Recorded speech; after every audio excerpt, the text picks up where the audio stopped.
Halo semua, selamat datang di konten Movie Kaset. Terima kasih sudah mengklik video ini. Pada video kali ini saya akan merangkum sebuah film yang berjudul The Boy in the Striped Pyjamas yang dirilis pada tahun 2008. Film ini menceritakan saat terjadinya Perang Dunia Kedua tentang persahabatan terlarang antara anak komandan Nazi dengan seorang anak tahanan Yahudi yang mana anak tersebut hidup dalam sebuah kamp konsentrasi. Tanpa berlama-lama, langsung saja kita simak keseruan alur ceritanya. Sebelumnya, jika kalian suka dengan rangkuman alur cerita film ini, jangan lupa like, komen, subscribe, dan juga membagikan ke media sosial kalian.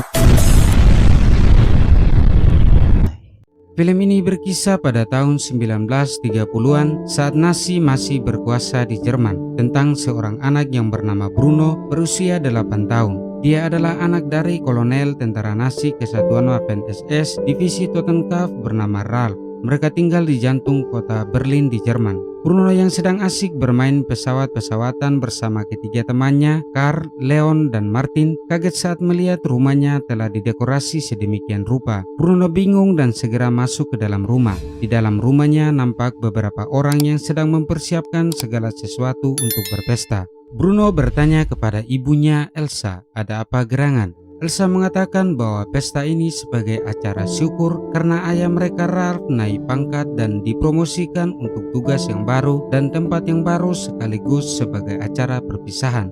Bruno menolak tempat tugas ayahnya yang baru di luar kota. Ia merasa berat hati karena harus berpisah dengan ketiga temannya itu. Elsa, Ralf, dan kakak perempuan Bruno yang bernama Gretel berusaha menghibur Bruno dan mengatakan bahwa ini adalah petualangan yang baru bagi Bruno, sama seperti di bukunya.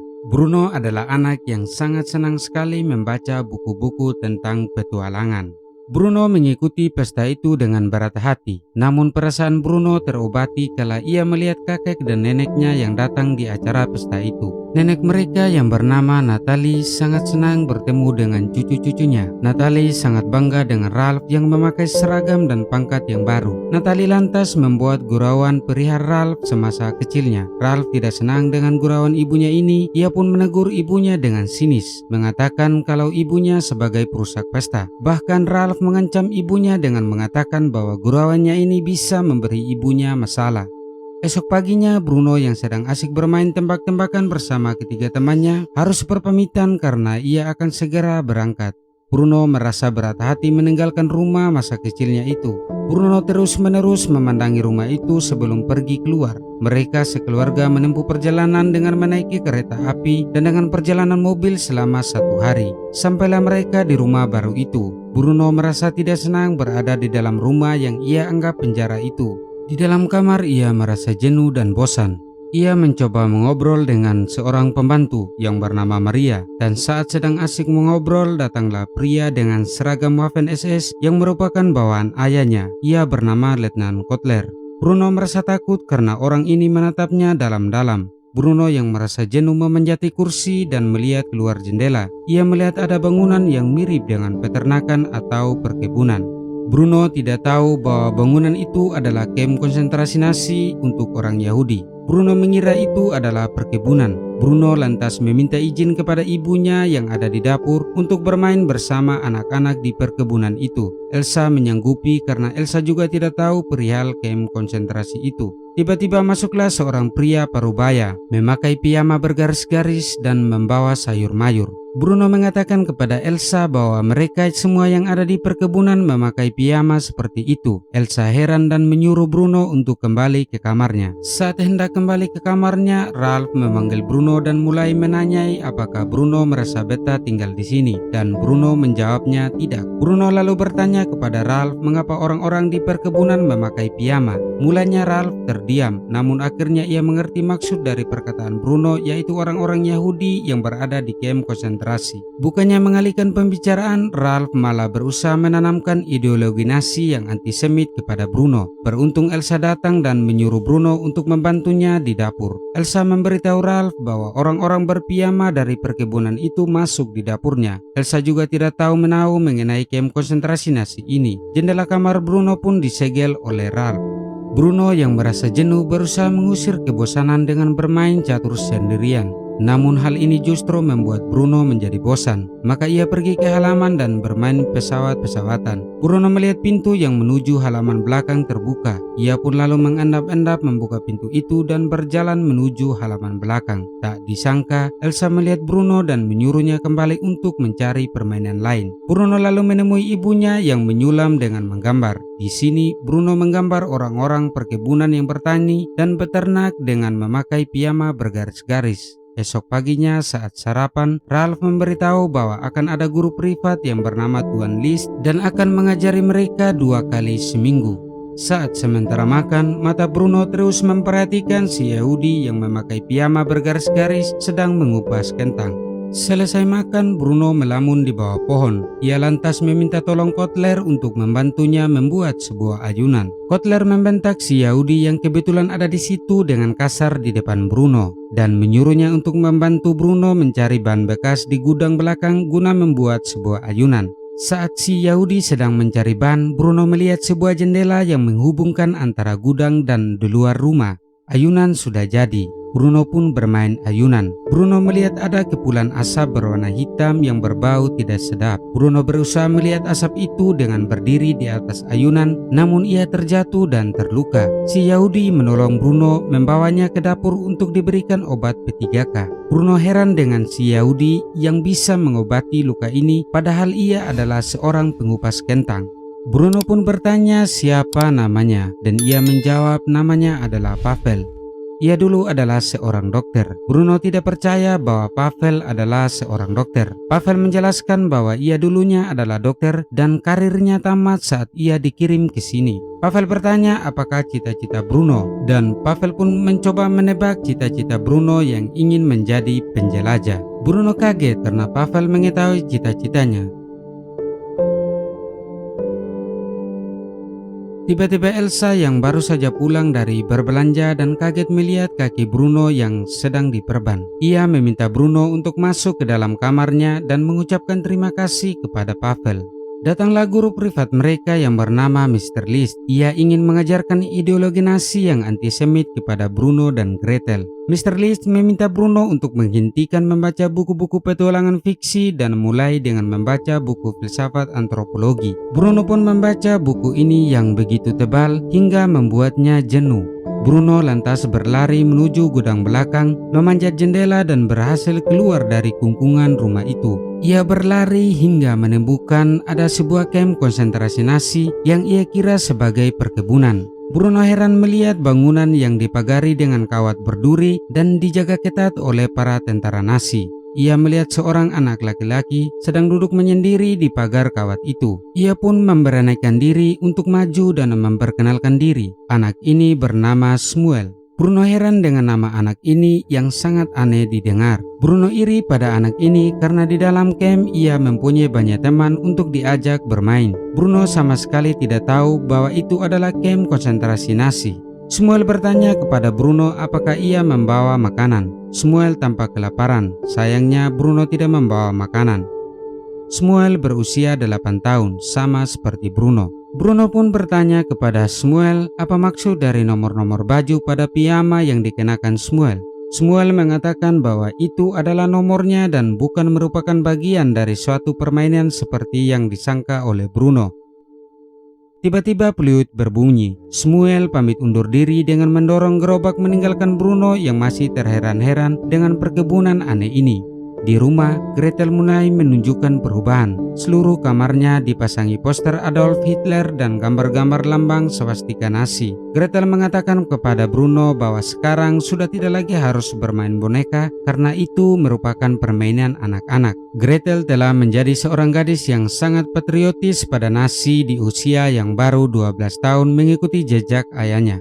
Bruno pun bingung dengan kelakuan Gretel ini, ditambah dengan pelajaran membaca pidato Hitler yang diberikan oleh Mr. List untuk mereka berdua.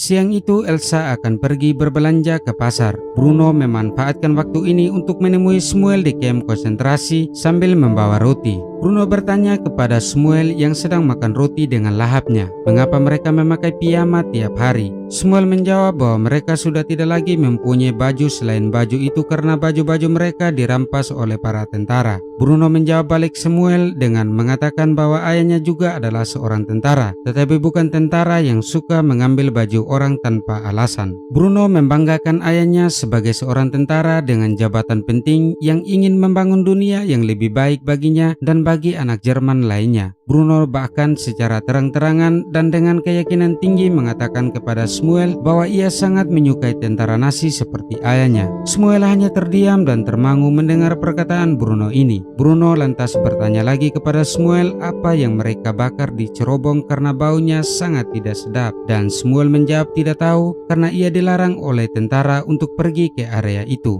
Bruno kemudian bertanya lagi, apakah kegunaan dari pagar kawat berduri itu? Apakah untuk menghalau hewan liar masuk ke perkebunan dan mencegah hewan ternak keluar? Samuel mengatakan bahwa pagar itu dipasang supaya orang-orang di dalamnya tidak bisa keluar. Pagar itu dialiri listrik sehingga membuat orang di dalamnya seperti di penjara. Bruno heran dan bertanya kepada Samuel apakah kesalahan Samuel dan kawan-kawannya sehingga mereka dipenjara seperti itu. Dengan suara lirih, Samuel mengatakan kepada Bruno bahwa ia adalah seorang Yahudi. Bruno tersentak begitu mendengar jawaban Samuel ini. Ia terdiam dan terpaku, tak bisa berkata-kata lagi. Bruno pun pamit undur diri dan berjanji akan datang lagi keesokan harinya.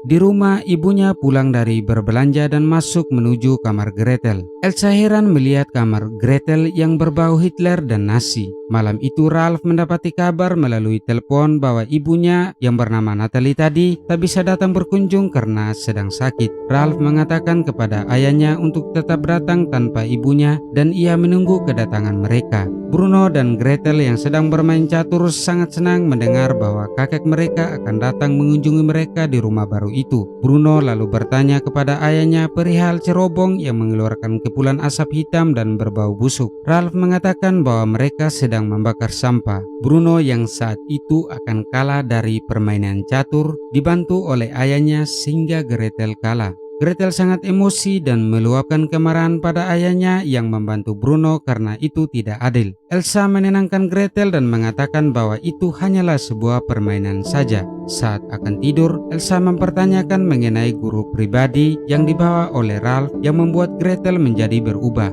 Elsa mempertanyakan kapasitas Lis sebagai guru anak-anak. Ralf mengatakan bahwa guru itu memang mengajarkan apa yang seharusnya diajarkan kepada anak-anak Jerman pada umumnya, agar Bruno dan Gretel tidak tertinggal.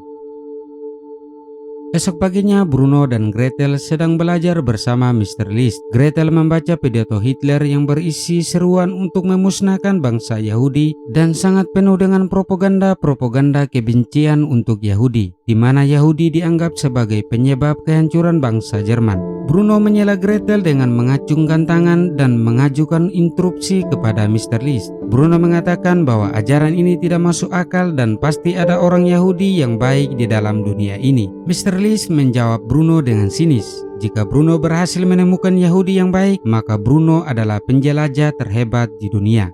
Setelah selesai pelajaran, Bruno diam-diam mengendap-endap menuju ke dapur dan mengambil beberapa roti serta memasukkannya ke dalam tas. Pembantunya memergoki perbuatan Bruno ini, namun Bruno meminta ia untuk diam dan tidak memberitahu kepada ibunya. Bruno juga berbohong kepada ibunya yang ingin memeriksa isi tasnya agar tidak ketahuan bahwa ia membawa roti di dalam tas untuk Samuel. Bruno merencanakan untuk kabur lagi. Kali ini ia membawa bola. Bruno melihat Samuel yang makan roti dengan lahap seperti orang yang kelaparan. Bruno mengajak Samuel untuk bermain bola dan melemparkan bola ke dalam kamp. Samuel yang kaget dan ketakutan segera mengambil bola itu dan mengembalikannya ke Bruno melalui celah pagar kawat berduri. Ia meminta Bruno agar tidak lagi melemparkan bola ke dalam kamp karena itu sangat berbahaya, terutama bila tentara melihatnya. Samuel lalu pergi setelah mendengar bunyi peluit. Dengan penuh rasa heran dan kekecewaan, Bruno pulang kembali.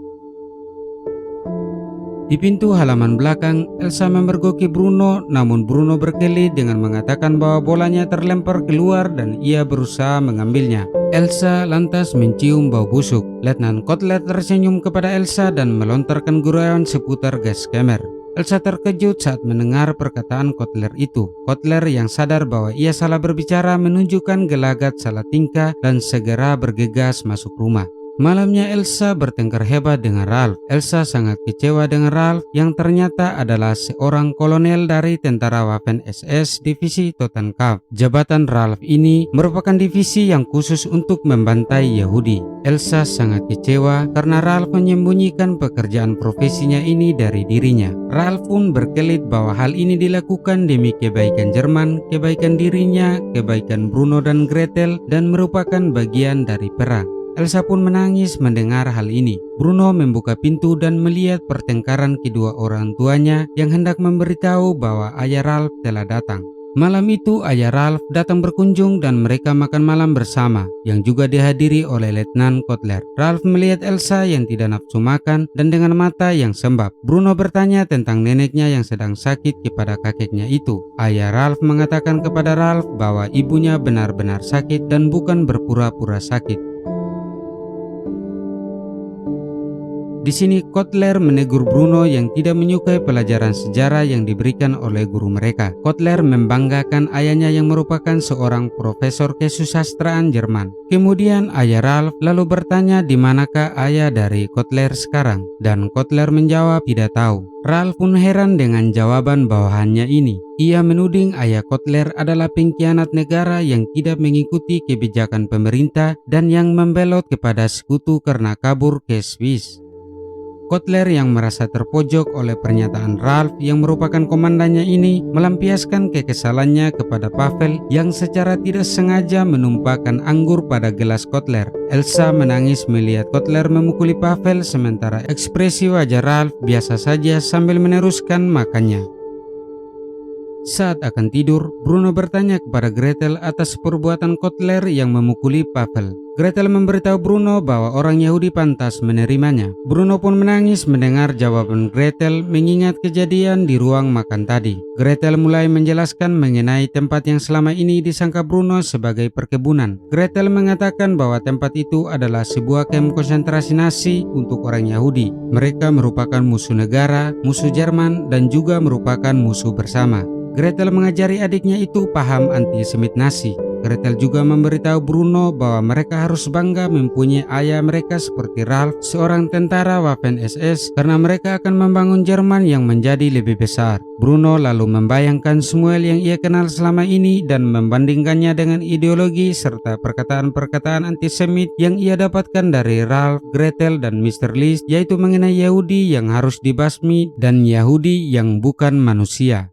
Pagi harinya, Ralph sibuk berbenah karena akan kedatangan komandannya. Bruno secara tidak sengaja melihat Samuel sedang membersihkan gelas di ruang makan rumahnya. Di sini Bruno mengatakan kepada Samuel bahwa memang tidak sepantasnya mereka menjadi teman karena mereka sudah ditakdirkan untuk menjadi musuh. Bruno lantas menawari Samuel untuk makan kue, dan Samuel makan kue dengan lahapnya. Sedang asik mengobrol, datanglah Letnan Kotler dan menuduh Samuel mencuri makanan. Samuel membela diri dengan mengatakan bahwa kue itu didapatnya dari Bruno yang juga merupakan temannya. Kotler kaget mendengar perkataan Samuel ini dan menanyai Bruno apakah ia mengenal Samuel. Bruno salah tingkah dan takut dengan tatapan Kotler. Ditambah suara Kotler yang membentak dirinya, Bruno pun menyangkal Samuel dan mengatakan pada Kotler bahwa ia tidak kenal dengan Samuel. Ia mengatakan bahwa Samuel mengambil kue tanpa izin. Samuel pun tertunduk lesu, kecewa dengan perkataan Bruno. Kotler lantas lalu mengajak Bruno untuk masuk ke kamarnya dan kemudian kembali ke ruang makan untuk menghajar Samuel. Di dalam kamar, Bruno sangat menyesali perbuatannya barusan. Ia menangis dan melampiaskan kekesalannya pada buku-buku yang berserakan di lantai. Bruno pun turun kembali hendak meminta maaf, namun ia terlambat. Samuel sudah tidak ada di situ karena sudah kembali ke camp. Bruno pun segera bergegas menuju camp, berharap bertemu dengan Samuel, namun ternyata Samuel tidak ada di tempat seperti biasa mereka bertemu. Bruno sangat sedih dan menyesal merenungi perbuatannya dengan melamun di ayunan.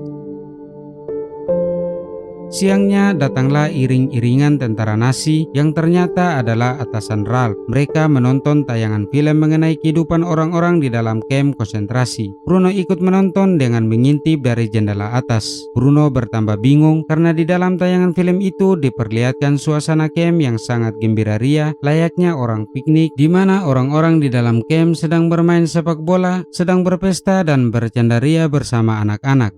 Seusai menonton film, Bruno pun memeluk erat-erat ayahnya.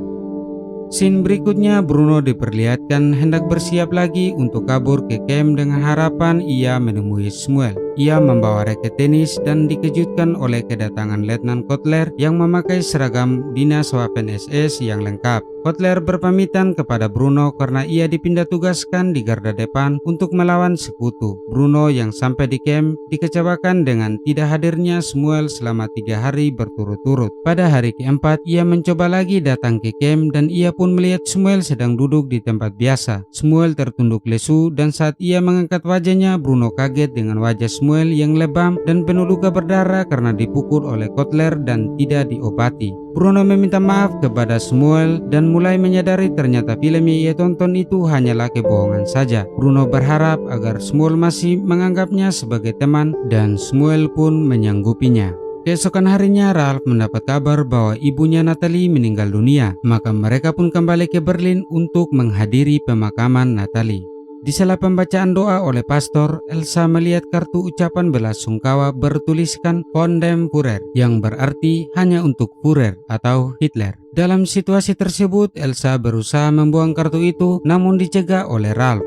Bruno yang telah balik lagi ke rumahnya pergi lagi ke camp untuk menemui Samuel dan mengajaknya main catur. Mereka bermain catur dengan gembira. Samuel sangat senang karena Bruno selalu datang dan menemaninya bermain. Begitu pula Bruno, maka mereka berdua berjanji untuk menjadi sahabat terbaik. Ketika pulang, Bruno mendapati ibunya yang bertingkah laku aneh. Ia sedang bermain ayunan layaknya seorang anak kecil. Elsa berputar-putar di ayunan milik Bruno dan menerawang melihat langit. Ralph melihat hal ini dan malamnya mereka berdua bertengkar hebat. Ralph mengatakan Elsa sudah tidak waras, sementara Elsa mengatai Ralph sebagai pria monster. Bruno tidak tahan dengan suara gaduh dari pertengkaran kedua orang tuanya ini, maka ia pun pergi ke kamar Gretel dan tidur dengan kakaknya itu. Mereka berdua pun berpelukan. Paginya, Ralph mengumpulkan anak-anak di ruang kerjanya dan menanyai mereka apakah mereka betah tinggal di sini. Bruno menjawab iya, sementara Gretel ingin kembali ke rumahnya yang dulu karena rindu kepada teman-temannya. Maka Ralph meminta mereka berdua untuk berangkat ke rumah bibinya. Bibinya itu bernama Lottie yang berada di desa Hendeberg dan harus mempersiapkan segala sesuatu untuk keberangkatan mereka esok harinya tanpa banyak protes. Siang itu juga, Bruno pergi ke camp untuk berpamitan kepada Samuel. Samuel sangat sedih karena ayahnya belum pulang. Ditambah dengan berita kepindahan Bruno ini yang membuatnya menjadi semakin sedih. Bruno ingin membantu Samuel mencari ayahnya sebagai pengganti atas perbuatannya dulu yang membuat Samuel dihajar oleh Kotler. Bruno memiliki akal untuk bisa masuk ke dalam camp ini, yaitu dengan menggali tanah pada sekitar pagar kawat yang menghasilkan sedikit celah untuk badan Bruno. Maka mereka berdua pun bersepakat merencanakan sesuatu agar Bruno bisa masuk ke dalam camp. Bruno membawa skop dan Samuel membawa baju piyama bergaris-garis sebagai penyamaran Bruno. Bruno pun berjanji akan membawa setwik berukuran besar besok saat mereka akan melancarkan aksinya itu. Keesokan harinya, siang itu Bruno mengendap-endap menuju dapur dan menyiapkan setwik berukuran besar lengkap dengan daging dan keju. Setwik itu ia selempitkan di celananya dan ditutupi dengan sweaternya. Bruno meminta izin kepada Elsa untuk bermain ayunan terakhir kalinya dan Elsa pun menyanggupinya. Kesempatan ini pun ia gunakan untuk kabur menuju ke camp. Bruno berlari dengan kencang sambil membawa sekop. Di camp, Samuel sudah menunggunya dengan membawa baju piyama bergaris-garis. Samuel menagih janji dari Bruno perihal setwik berukuran besar. Sial bagi Bruno, setwik itu terjatuh entah di mana. Bruno pun segera melepas pakaiannya dan berganti pakaian, mengenakan baju piyama bergaris-garis itu. Bruno menggali tanah dengan sekop dan berhasil menciptakan lubang celah di mana badannya bisa masuk melewati celah itu menuju ke dalam kamp konsentrasi. Kilat menyambar, suara bergemuruh, pertanda akan turun hujan. Maka mereka berdua bergegas untuk mencari ayah Samuel. Di rumah Elsa mencari-cari Bruno karena mereka akan segera berangkat. Elsa mencari Bruno di ayunan namun tidak ada. Sementara itu, di camp Bruno dan Samuel menyusuri seluruh camp. Bruno sangat heran melihat camp yang selama ini ia kira sebagai tempat piknik ternyata adalah tempat yang sangat buruk, jauh dari film yang ia tonton. Bruno yang kecapean meminta Samuel untuk beristirahat dulu dan mencari kafe terdekat. Samuel heran dengan perkataan Bruno yang ingin mencari kafe. Bruno mulai merasa takut dan ingin pulang saja. Namun Samuel memohon kepada Bruno agar jangan pulang dulu sebelum menemukan ayahnya. Bruno pun menyanggupi permintaan dari Samuel. Kembali di rumah Bruno, semua orang mencari-cari Bruno. Elsa dan Gretel menemukan sebuah roti Sedwig yang terjatuh tepat di bawah sebuah jendela yang terbuka. Maka mengertilah mereka bahwa Bruno kabur melalui jendela itu menuju ke kamp konsentrasi. Elsa menerobos masuk ke ruangan kerja Ralph. Ralph yang sedang meeting dengan petinggi Waffen SS menegur Elsa, namun Elsa segera memberitahu bahwa Bruno hilang. Ralph dan anak buahnya mendobrak pintu belakang dan segera berlari menuju ke kamp konsentrasi, diikuti oleh Elsa dan Gretel dari belakangnya. Di camp, Bruno dan Samuel masuk ke dalam sebuah barak untuk mencari ayah Samuel. Tiba-tiba datanglah beberapa tentara Waffen SS menyuruh semua orang di ruangan itu untuk berbaris dan menggiring mereka menuju gas chamber. Samuel dan Bruno pun turut serta dalam rombongan itu. Sementara itu hujan mulai turun dengan lebatnya. Ralph dan anak buahnya terus berlari dengan kencang menuju ke kamp konsentrasi. Ralph pun mendapati baju dan celana yang dikenakan oleh Bruno bersama dengan skop dan celah lubang yang pas untuk dilewati anak sebesar Bruno. Di dalam ruang tunggu gas chamber, Bruno, Samuel dan semua orang dalam rombongan itu diminta untuk menanggalkan pakaiannya. Ralph masih terus berlari hingga sampai di gerbang kamp konsentrasi. Ia pun memerintahkan semua tentara Waffen SS yang saat itu bertugas untuk mencari Bruno. Bruno dan Samuel telah masuk ke dalam gas chamber bersama dengan Yahudi lainnya. Suasana gas chamber sangat gelap. Bruno memegang erat-erat tangan sahabatnya Samuel. Ketika lampu dalam gas chamber dimatikan, dari atap nampak sebuah pintu kecil yang terbuka dan seorang tentara Waffen SS dengan mengenakan topeng gas memasukkan serbuk sianida ke dalam gas chamber. Gas chamber pun diaktifkan. Kemudian Ralph telah sampai di pondok yang penuh dengan baju-baju piyama bergaris. Maka ia berlari menuju lokasi gas chamber dan melihat gas chamber telah diaktifkan. Ralph yang menyadari bahwa dirinya telah terlambat berteriak sekencang-kencangnya memanggil nama Bruno diiringi tangisan Elsa dan Gretel yang penuh pilu.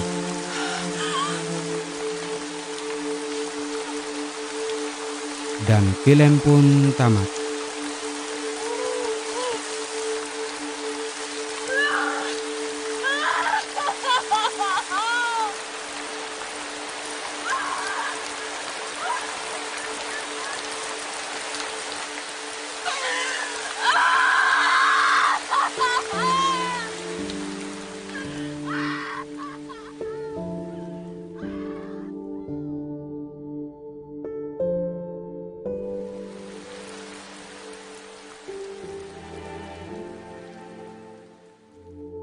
Adapun pesan moral yang dapat kita petik melalui film ini adalah setiap manusia yang dilahirkan memiliki hak yang sama. Tidak ada perbedaan apalagi mengenai ras, agama, status sosial maupun suku. Semua sama di mata Tuhan. Kita jangan sampai menghakimi sesama hanya karena keegoisan. Dengan begitu, maka kita pun akan dihakimi. So, mengasihi jauh lebih baik daripada membenci. Sampai di sini dulu rangkuman alur cerita film ini. Terima kasih untuk yang sudah menonton sampai selesai dan sampai jumpa pada rangkuman alur cerita film selanjutnya.